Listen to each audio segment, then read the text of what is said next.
మాతృదేవోభవ. నేను మీ శ్రీధర్. నా నెంబర్ 9295909819. ఇప్పుడు మనము కుజుని యొక్క సంచారం గురించి, గోచార ఫలితం ఎట్లా ఉంటుందో తెలుసుకునే ప్రయత్నం చేద్దాం. 3వ తారీఖున అంటే ఈ రోజున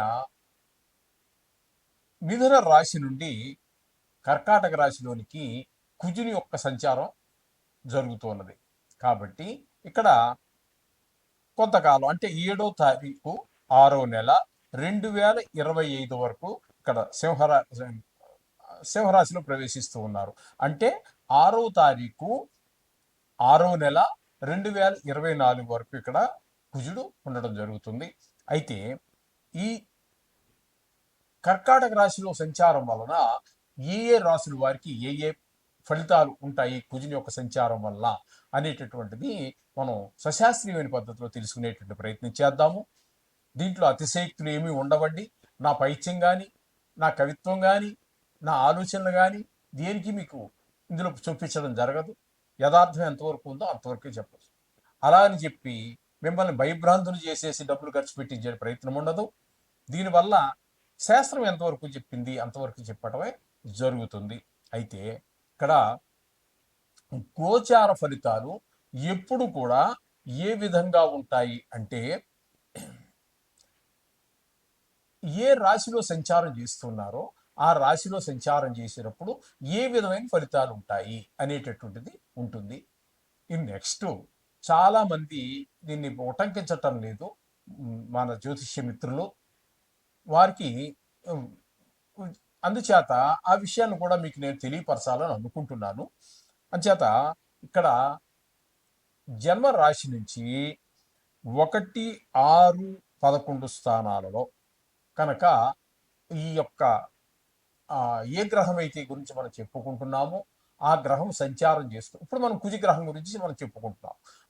మీన రాశి వారికి 3వ తారీఖు ఏప్రిల్ నెల 2025 నుండి కర్కాటక రాశిలో కుజుని యొక్క సంచారం జరుగుతున్నది.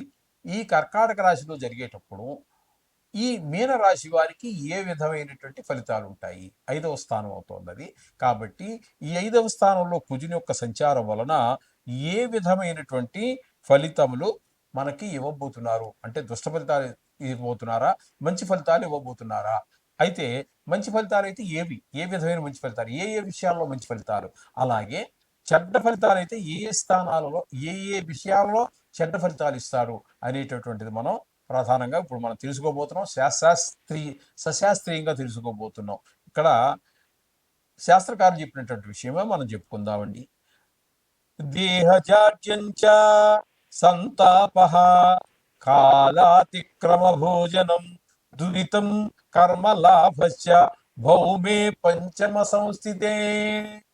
భౌమే అంటే కుజుడు పంచమ సంస్థితి, పంచమ భావంలో సంచరించేటప్పుడు వచ్చే ఫలితాలు ఏ విధంగా ఉంటాయంటే, దేహజాడ్యం శరీరానికి రోగాలు రావటం, సంతాప విచారం కలగటం, కాలాతిక్రమ భోజనం అకాల భోజనం, ఆకలిస్తున్నా సరే వెళ్ళడానికి పని పూర్తయితే కానీ వెళ్ళాలి కుదరదు.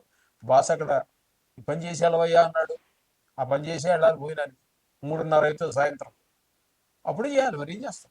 ఇవన్నీ అది బాసను తిట్టక్కర్లేదని వీళ్ళు గ్రహస్థితిలో మనం ఆ విధంగా చేస్తూ ఉంటాయి. ఈ విధంగా కాలాన్ని అతిక్రమించి భోజనం చేయడం. కాలాతిక్రమణ భోజనానికి అంత ఇంపార్టెంటా అంటే ఇంపార్టెంటే. భోజనము అనేటటువంటిది మనం 2 సార్లు చేసినా 3 సార్లు అంటే టిఫిన్తో కలిపి 3 సార్లు చేసినా ఒకే కాలంలో సరైన సమయంలో భోజనం రోజు అదే టైంలో తినటం అనేటటువంటిది మహా మహా మహా ఆరోగ్యాన్ని కలిగించేటటువంటి విషయం. దాన్ని ఈ రోజుని ఎవ్వరు పట్టించుకోవట్లేదు.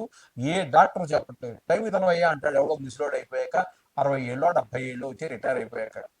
ఒకే టైం అప్పుడే పాపం వాడికి టైం కూడా. అంతకుముందు సంపాదన కోసం, ఈ భార్యా బిడ్డల్ని పోషించుకోవడం కోసం, ఉదర పోషణార్థం పరిగెత్తాలి. అర్ధరాత్రి లేచి పరిగెత్తాం, చలి అనక పరిగెత్తాం, వాననక పరిగెత్తాం, ఎండనక పరిగెత్తాం, అనేక రకాలు భోజనం అనేటటువంటిది మొదటి నుంచి కూడా ఒక క్రమ పద్ధతిలో సరియైన సమయంలో అదే సమయాన్ని పాటిస్తూ ఉన్నట్టయితే డాక్టర్తో మీకు పనే లేదు. డాక్టర్తో పని లేదండి. చాలా రోగాలు దూరం అయిపోతాయి. ఒకటే అలా వస్తూ ఉంటాడు, మనిషే పుట్టాక రోగం రాకుండా ఉండదు. కానీ మనకి 300 రోగాలు రావడానికి కారణం అకాల భోజనాలే కారణం. అందుచేత ఈ అకాల భోజనం కూడా మనకి ఈ పంచమ స్థానంలో సంచారం చేసేటప్పుడు జరుగుతూ ఉంటుంది. దురితం పాపకార్యాలన్నీ చేయడానికి, కర్మలాభస్య అంటే పాపకార్యాలు చేయడానికి ఈ చేయటం అనేటటువంటిది కూడా మనం ఈ ఈ విధమైనటువంటి పంచమ స్థానంలో కుజుని యొక్క సంచారం వల్ల జరుగుతూ ఉంటుందని చెప్పేసి స్థానంలో కూడా మనకి కుజుడు శుభ ఫలితమును ఇవ్వటం లేదు. కాబట్టి ఈయన్ని కూడా మనము ప్రతిరోజు స్మరించుకుంటూ ఉండటము 2 నిమిషాల పాటు ఆయన కోసం కేటాయించినట్టయితే దేవతలందరూ కూడా అల్ప సంతోషులండి. ఇప్పుడు మనం చేసేవి వాళ్ళు అడగడం చాలా చేస్తున్నాం, మన నియమ నిష్ట కోసం మనం చేస్తున్నాం. వాళ్ళు అడిగింది ఏంటండి, చాలా సమయాన్ని వాళ్ళు చెప్పినట్టు నడవమన్నారు. ఎక్కువ నువ్వేదో అన్నీ మానేసేసి మొత్తం ఒక లారీ పూలు తెచ్చేసి, లారీ కొబ్బరికాయలు తెచ్చేసి, లారీ అరటిపళ్ళు తెచ్చి పూజ చేయమని ఎక్కడా మనకేమీ అంత ఇది లేదు. భక్తి ప్రధానంగా దేవుని ప్రార్థించండి.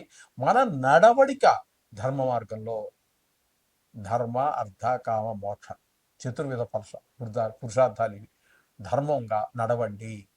అర్థం అంటే ధనం, ధనం కూడా ధర్మంగా ఈ మొదట ఉన్నటువంటి ధర్మం అనేటటువంటిది ఈ అర్థం సంపాదించేటప్పుడు అంటే ధనాన్ని సంపాదించేటప్పుడు కూడా అక్రమ మార్గం పని చేయదు. అది విషంతో సమానం. అంచేత అది కూడా ధర్మంగా సంపాదించు. ధర్మ అర్థ కామం అది కూడా ధర్మంగానే ఉండాలి. నేను దానికోసం పుట్టాను చెప్పి విచ్చలవిడి స్వేచ్ఛగా చండాల పనులన్నీ చేసినట్టయితే మహాపాతకాలు చుట్టుకుంటాయి. ప్రస్తుతం అర్జెంటుగా రోగాలు చుట్టుకుంటాయి, తర్వాత మహాపాతకాలు చుట్టుకుంటాయి. అర్ధ కామ మోక్ష ధర్మ అర్ధ కామ మోక్షం అనే దానికి మీరు ఏ ప్రయత్నం చేయక్కర్లా. ఈ మొట్టమొదటి చెప్పారు చూడండి, ధర్మ అర్ధ కామ. ఈ మూడు కూడా ఈ ధర్మాన్ని అన్వేషించి ధర్మాన్ని అర్థం డబ్బులు సంపాదించడం ధర్మంగా, కామం కూడా ధర్మంగా ఉన్నట్టయితే మోక్షం గురించి నువ్వేం చేయక్కర్లా. అది నీకు బోనస్, మీకు బోనస్ అది. ఈ మూడు కనుక ధర్మంగా చేస్తే మీరు ఈ 4వది మోక్షం అనేటటువంటిది మీకు బోనస్ ఫ్రీగా వచ్చేస్తుంది. ఇది అంచేత గమనించి మన ప్రవర్తనని సరైన దారిలో పెట్టుకోండి. ఎవరి డబ్బుకి ఆశించవద్దు, ఏ అన్యాయానికి పాల్పడవద్దు. మనం పుట్టిందే అందుకు. అసలు భగవంతుడు 64 లక్షల జీవరాశుల్లో మన ఉత్తముడుగా తయారు చేయాలని పుట్టించాడు.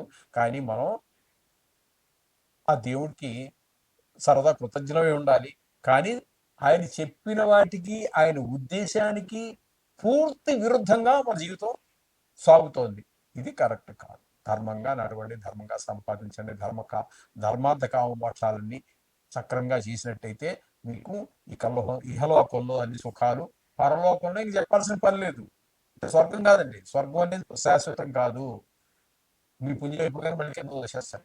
మోక్షం, ధర్మార్థ కామ మోక్షాలు చతుర్విధ పురుషార్థాల్లో ఈ స్వర్గం గొడవ, ఈ పుణ్యాలు గొడవ ఏమి ఉండదండి. అది జన్మ రాహిత్యానికి సంబంధించినటువంటి. కాబట్టి ఆ విధంగా నడవండి, సకల శుభాలు పొందండి. శుభం భూయాత్.